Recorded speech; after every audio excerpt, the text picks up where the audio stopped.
Assalamualaikum warahmatullahi wabarakatuh. Perkenalkan, saya Lisa Andriani Tanjung, biasa dipanggil Lisa, merupakan salah satu mahasiswi Ilmu Kesehatan Masyarakat Universitas Andalas.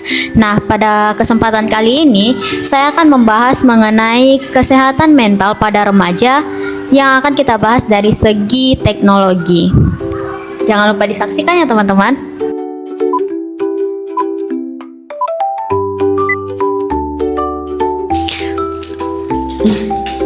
Nah, sebelumnya teman-teman, dari yang kasus yang aku baca nih ya, secara global, 1 dari 7 remaja berusia 10 sampai 19 tahun mengalami gangguan mental yang menyumbangkan 15% dari beban penyakit global pada kelompok usia ini.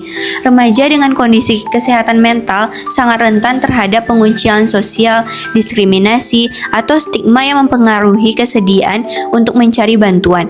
Nah, kesulitan pendidikan juga berpengaruh terhadap perilaku serta berisiko kesehatan fisik yang buruk, serta pelanggaran hak asasi manusia. Dan menurut WHO juga memperkirakan bahwa 4,1% remaja berusia 10 sampai 14 tahun dan 5,3% remaja berusia 15 sampai 19 tahun mengalami gangguan kecemasan. Depresi diperkirakan terjadi pada 1,3% remaja berusia 10 sampai 14 tahun dan 3,4% remaja berusia 15 sampai 19 tahun. Depresi dan kecemasan memiliki beberapa gejala yang sama, termasuk perubahan suasana hati yang cepat dan tidak terduga. Oh iya Lisa, gimana sih menurut pandangan kamu tentang kesehatan mental pada remaja ini? Nah, menurut aku, kesehatan mental pada remaja ini kan merupakan permasalahan yang emang cukup banyak dibahas ya, dan memang sangat penting juga mengingat banyak sekali kasus-kasus bunuh diri ataupun stres pada remaja pada era saat ini. Nah, di era digital ini, teknologi itu kan merupakan salah satu bagiannya dari kehidupan remaja, di mana dengan adanya perkembangan teknologi sebenarnya memberikan banyak manfaat, di mana kita tuh bisa belajar, mendapatkan informasi, kemudian juga dapat mencari hiburan, bahkan mengekspresikan diri di media sosial. Namun ketika kita menggunakan media sosial ini dengan berlebihan, itu juga dapat memberikan dampak-dampak negatif bagi kesehatan mental pada remaja. Pernah nggak sih teman-teman ngerasa kayak cemas ataupun takut kalau nggak buka sosmed dalam satu hari gitu? Pernah. Ya kan? Atau kayak kita sedih ngelihat kehidupan orang-orang di Instagram, TikTok, ataupun platform-platform lainnya. Dari situ tuh bisa kita simpulkan, ataupun dari yang aku baca dari penelitian ya, bahwa ada loh pengaruh penggunaan ataupun intensitas kita dalam menggunakan sosmed ini dengan kesehatan remaja.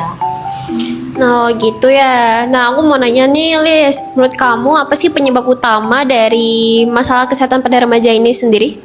Nah, kalau penyebab-penyebab itu yang pertama, seringnya kita membandingkan diri kita dengan apa-apa yang ditampilkan di medsos. Jadi kayak kita tuh membandingkan pencapaian kita dengan orang-orang yang ada di media sosial. Hal ini kan pastinya memicu cemas ataupun depresi ya bagi remaja, di mana kita tuh sering merasa tertinggal ataupun kalah gitu.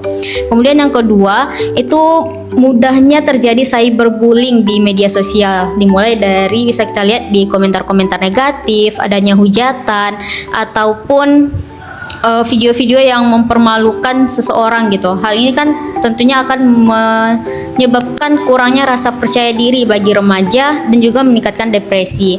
Kemudian yang ketiga, itu ada namanya FOMO, fear of missing out. Jadi kita tuh kayak merasa takut tertinggal tren ataupun informasi-informasi yang ada di medsos. Jadi memicu kita tuh kayak pengen buka sosmed aja terus karena kita takut tertinggal gitu.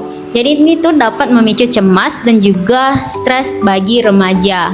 Dan yang terakhir itu menyebabkan gangguan tidur. Apabila kita tuh menggunakan medsosnya itu terlalu berlebihan, apalagi pada malam hari, itu dapat menurunkan kualitas tidur bagi remaja. Nah, kurangnya kualitas tidur ini ataupun gangguan tidur itu dapat memicu rusaknya mood pada besoknya atau kurangnya kualitas ataupun konsentrasi kita saat belajar nantinya gitu. Wah, dampaknya bahaya banget ya Lisa. Terus gimana dong kalau misalnya kita ingin mengatasi masalah kesehatan mental ini? Nah, ini tadi tanya mengenai solusi ya. Nah, solusi yang dapat kita lakukan itu yang pertama kita harus membatasi screen time ataupun penggunaan gadget itu sendiri gitu. Karena remaja itu perlu kalau misal terlalu lama itu kan dapat memicu stres ataupun depresi seperti yang udah aku jelasin tadi ya. Jadi kita tuh perlu membatasi screen time kita.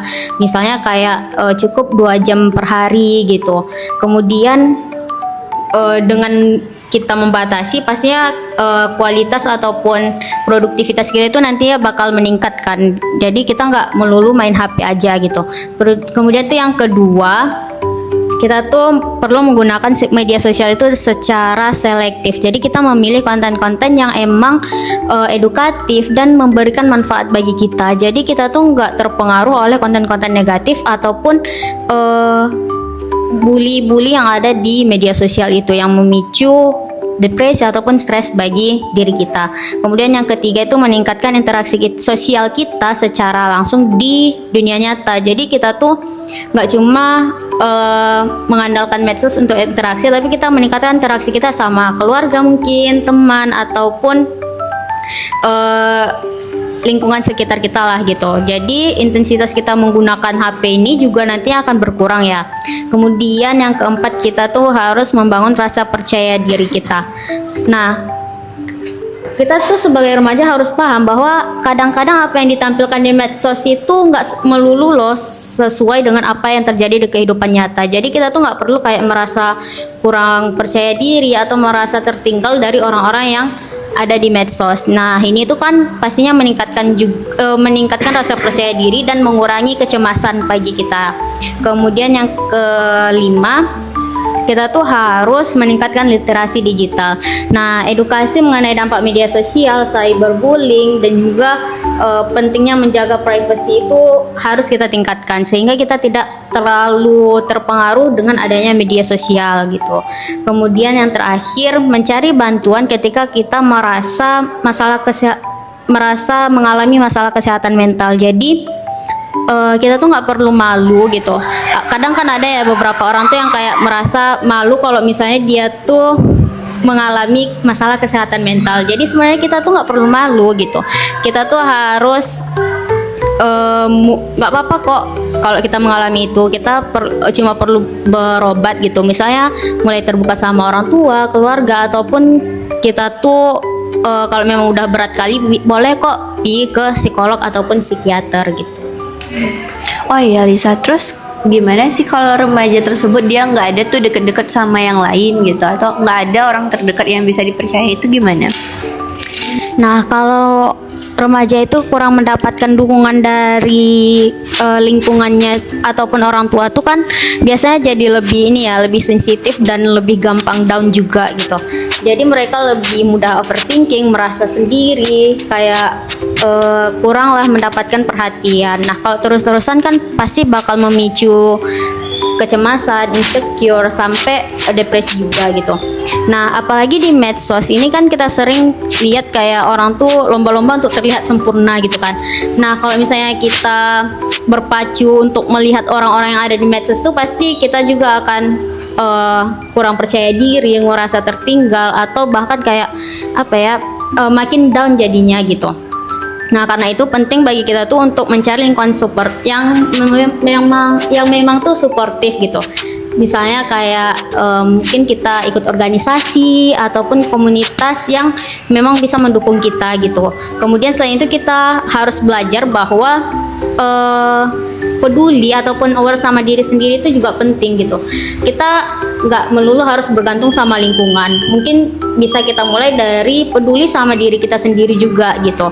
Jadi kita bisa kayak mengurangi konten negatif, mulai upgrade diri, misalnya baca buku, meningkatkan pengetahuan, sehingga kita tuh nggak mudah terpengaruh dengan hal-hal yang ada di medsos gitu kan.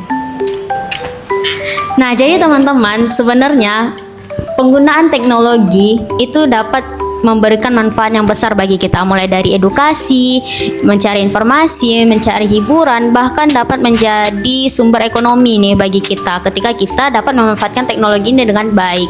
Namun penggunaan teknologi yang berlebihan dan juga tanpa literasi digital yang memadai, tentunya penggunaan teknologi ini dapat mempengaruhi juga terhadap kesehatan mental kita sebagai remaja.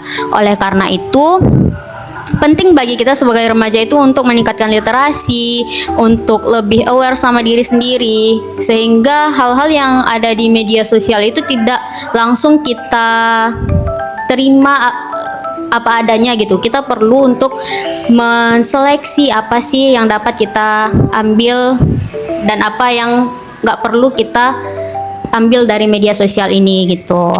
Sekian dari saya. Assalamualaikum warahmatullahi wabarakatuh.